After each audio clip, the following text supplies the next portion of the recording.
భార్య తరపున వాళ్ళు ఇంటికి వచ్చినా ఏమయ్యేవాళ్ళు దాంట్లో భర్త తరపు వాళ్ళు ఇంటికి వచ్చినా ఎలా ఉండాలి?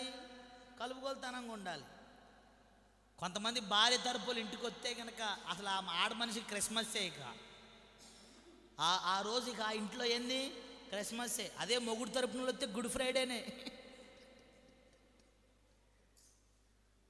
భర్త తరపు వాళ్ళు వస్తే అందరు కాదులే, అర్థమైంది, ఇక్కడ లేరులే, జరగట్లేదా లోకంలో? అట్టుండకూడదు. మళ్ళీ భర్తలు కూడా ఆడోళ్ళ తరపున వస్తే వాళ్ళతో కలుపుకొలతనం ఉండదు. వాళ్ళ ముందు వీడు పంచలేస్తాడు. మేము వచ్చింది, వాడు వచ్చింది, అన్నాడు. ఏమైంది? కలవాలి కదా. దావీదు ఎంత సౌమ్యుడు, సౌలుతో ఎంత కలుపుకొలతనంగా ఉన్నాడు. అట్టుండాలి. మామ అల్లుళ్ళంటే సౌలు దావీదు తర్వాతే. ఆమేన్ చెప్పండి గట్టిగా.